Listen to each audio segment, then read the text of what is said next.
રૂપિયા 2.23 કરોડના આઈફોન આઈપેડની ચોરી. જમવાના બહાને ડ્રાઈવરે જ કરોડોના એપલ પ્રોડક્ટ્સ સેરવ્યા. ઘટનાના 5 દિવસ બાદ નોંધાઈ ફરિયાદ. ખેડા ટાઉન પોલીસ સ્ટેશન વિસ્તારમાં આવેલ એક વેરહાઉસ ખાતેથી કંપનીના ડ્રાઈવરે જ કરોડો રૂપિયાની કિંમતના વિદેશી મોબાઈલ બ્રાન્ડના મોબાઈલ ફોન અને અન્ય ઇલેક્ટ્રોનિક્સ વસ્તુઓની ચોરી કરતા સનસનાટી ફેલાઈ ગઈ છે. આરોપી ડ્રાઈવર 2.23 કરોડ રૂપિયાનો માલ ભરેલું કન્ટેનર લઈને ફરાર થઈ ગયો હતો. જોકે બાદમાં ગાડી બિનવારસી મળી આવી હતી.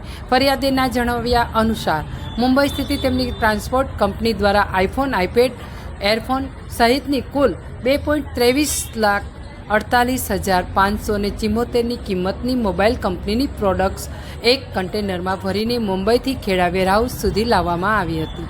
આ કન્ટેનર સાથે કંપનીની એસ્કોર્ટ સિક્યોરિટી પણ હાજર હતી. આ માલ સામાન વેરહાઉસમાં પહોંચ્યા બાદ તારીખ 27ના રોજ મોડી રાત્રે કન્ટેનરના ડ્રાઈવર વસીમ ખાન જસમતે સિક્યુરિટી ગાર્ડ્સને જમવાનું લેવાનું બહાનું આપીને કન્ટેનર ગાડીને વેરહાઉસની ગેટ બહાર કાઢી હતી. ત્યારબાદ ડ્રાઈવરે વેરહાઉસના ગેટ પરથી ગાડી લઈને ફરાર થઈ ગયો હતો. સિક્યુરિટી ગાર્ડ્સે તાત્કાલિક કંપનીના અધિકારીઓને જાણ કરી હતી. કેવી રીતે થઈ ચોરી?